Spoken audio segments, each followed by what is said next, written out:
Hey everybody, this is girl Coy coming from the porch like we used to do it in the beginning of the Black Tea Sip. I'm headed out of town to do just a little COVID reset, but before I do, I've got to wrap a taste with you because we had the George Floyd murderers conviction. Derek Chauvin was convicted of second-degree murder, third-degree murder, and third-degree manslaughter.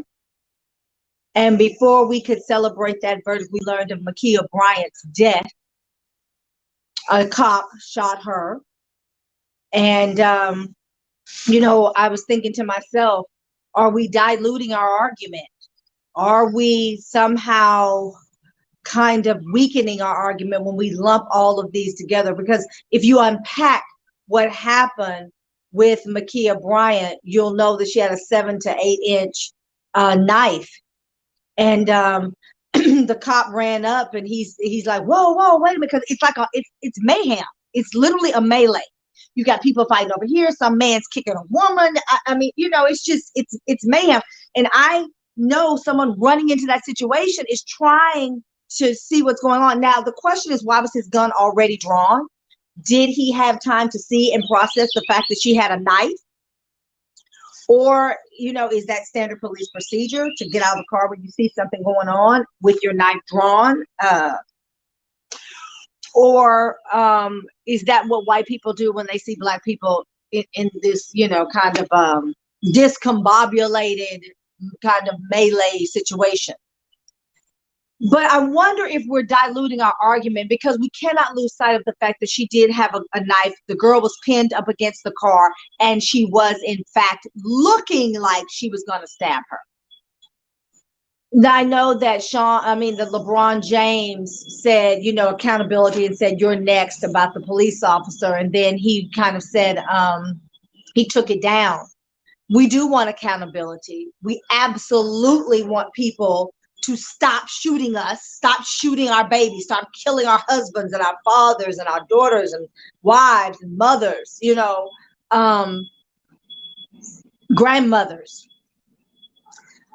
But I wonder if we do ourselves justice when we lump this police officer and Makia Bryant's killing with Derek Chauvin and just say they're all murderers, because he actually saved another girl's life, or at least seemingly so, right? But here's the other problem. We need to be asking for those people that were at Makia Bryant's house. We want accountability for them. I don't want us as Black people to start losing sight of what's really going on, because they went to that child's house and were trying to fight that child. And I can tell you from personal experience, because, the people didn't like me, especially the little girl didn't handle her. They didn't like me. So, I've had people say things and, and they try to bully. I just wasn't bullyable, really, but they were at her house. And I'm going to tell you, the brain is not developed until you're 25 years old. The human brain is underdeveloped until the age of 25. Makia Bryant called the police. For whatever reason, she couldn't wait. And so she went out. And I can understand how she would be like, F this. I'm sick of these people. People is not the word she would have used, not the word I would have used, 14 years old. I kind of see how that could happen. I kind of see in my mind how somebody could be like, F this. I'm sick of them. I'm coming over here. I'm about to, let me show you something. And now this baby is dead. So where is the accountability for the grown women that were over there to fight her, or at least witness the fight, or at least edge up the fight between her and another girl? Where is the accountability for the grown man that was kicking a woman on the ground? Where is the accountability for these people, because they have blood, that baby's blood on their hands? So before we decide, yes, get the police officer, boom, he killed her. Those people that were over there to fight her, there should be that kind of accountability too. And we, as the melanated nation, need to be demanding that. We don't want just convictions for white cops or white people. We want justice for our babies, regardless of color. Because what I know for sure is you don't have any business going over somebody's house trying to fight them. Now, because of that, that child is dead. A mother is grieving her daughter. And those people need to be held accountable. So while we are screaming from the rafters about the police officer, we also need to be demanding that those people that were there inciting this melee, because Makia Bryant was in her home. She called the police. And I don't want to lose sight of that, because how many times do we as Black people call the police and not get help? So while all of these things are going on and all of these things are being said, we need to make sure that we don't dampen or dilute or weaken our arguments about police brutality when the police officer coming into the situation saw a child with another child. Or, you know what? And let's be honest, he didn't see a child. He saw a Black woman, because that's how they see us. But he saw a person with a knife 7 or 8 inches about to stab another person. Some people say, well, why did he shoot her in the leg? Police officer was not trained to shoot in the leg. They were like, well, why didn't he tase her? Well, we know she's what, 16 now? I think I said 40. She's 16 now. But he didn't.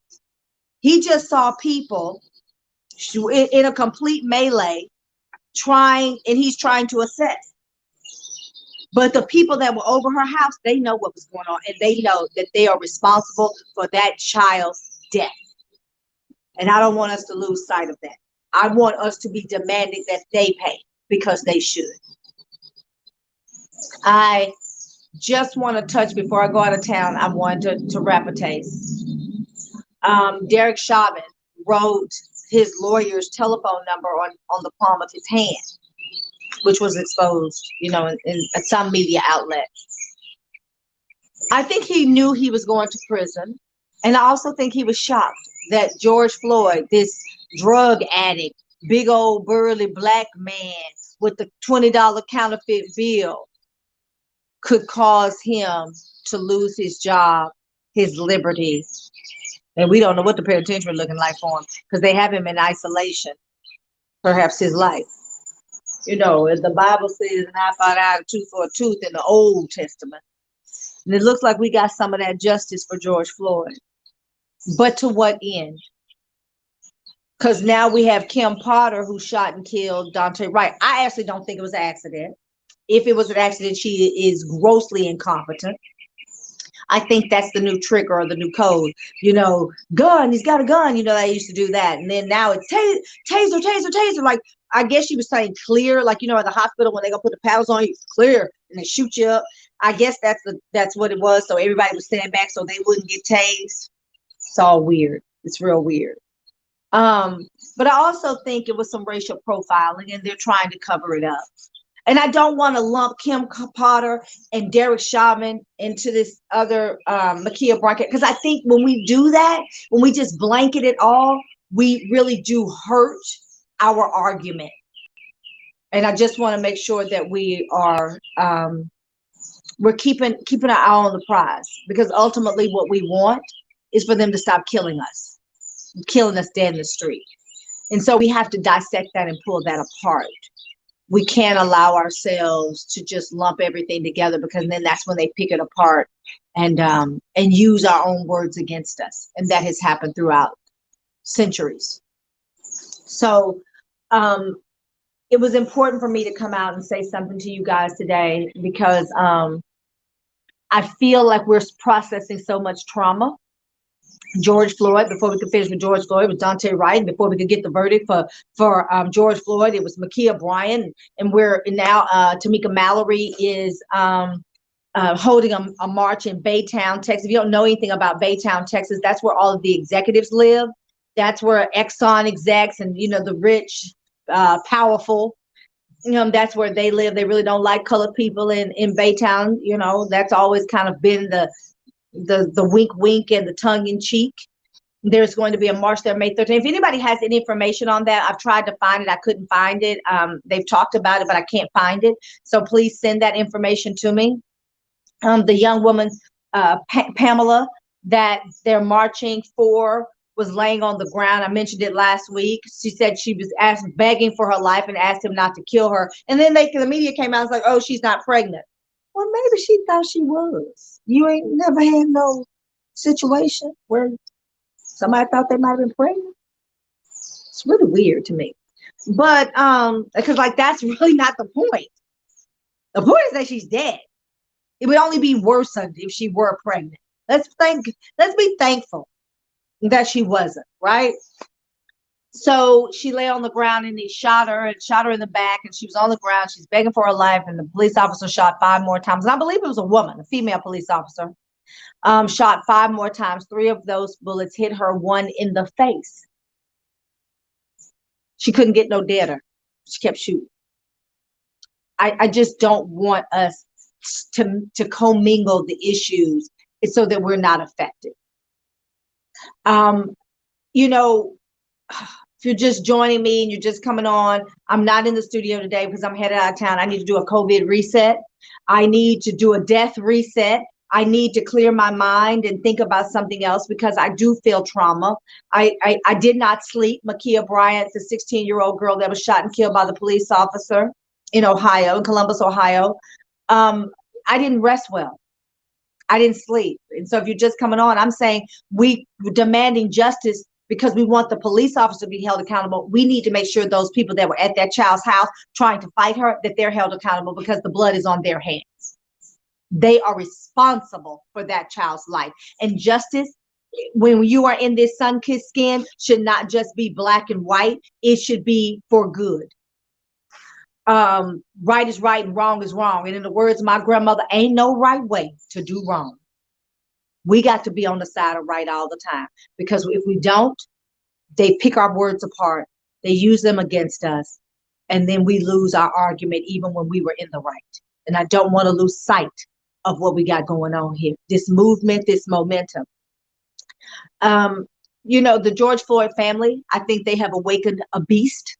I think Derek Chauvin, unbeknownst, completely unknowing and certainly unwilling, I think he has awakened a beast. I think the Floyd family, stand up H-Town, Houston, Texas, we're going to see some things out of them, and not just onesie, twosie. I think as a collective, as a family, I think they're going to be the King family of Houston, you know, certainly with the recognition. Let's just be, and for those of you that do pray, be in prayer to them, for them, that they do continue to honor his memory and carry us to the next phase. But what is the next phase for us?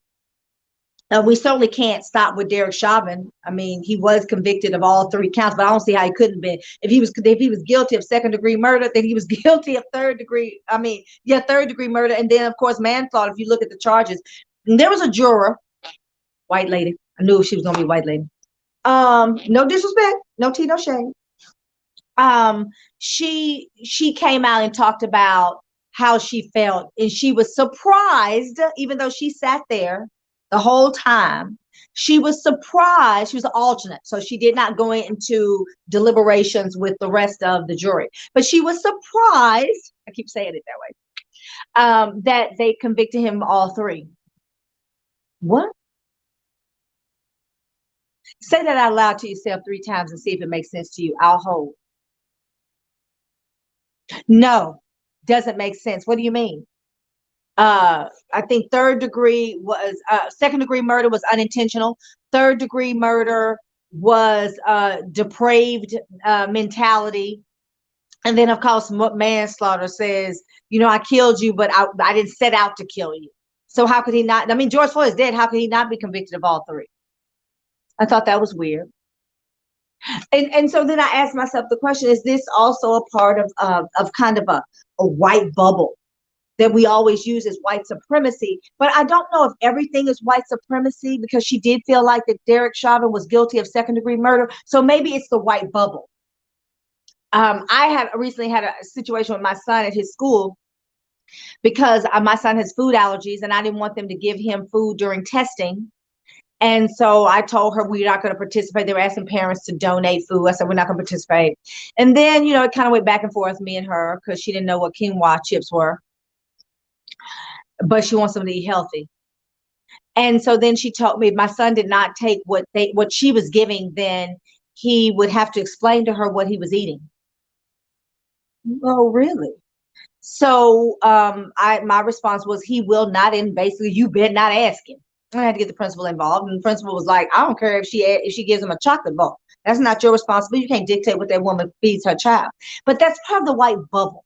And we're going to talk about it next week because I'm doing another segment on racism. It's part of this bubble that they live in, because and hers does err on the side of white supremacy, because she honestly thinks that with the 7 hours that my child and those other children are in her room, they are at her disposal for her to do as she wishes with them, because she believes she has the best intentions at heart.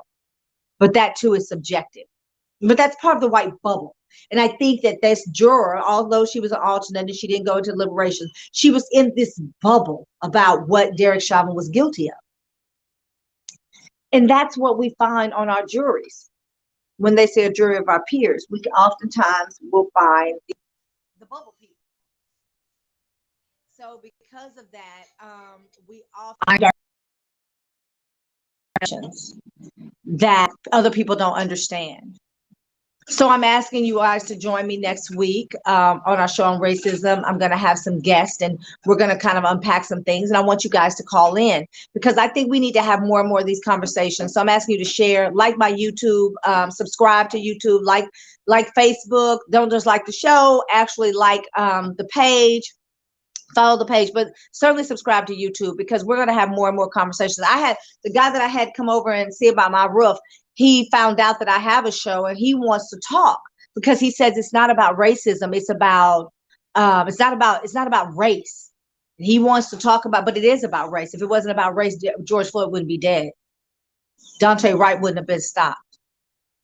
Pamela in Baytown wouldn't be laying on her back begging for her life. It's absolutely about race, and that's probably the problem with the white bubble. They don't see it. All right, y'all, I'm going to go on and get out of here. I'm going to leave and do a quick little weekend reset.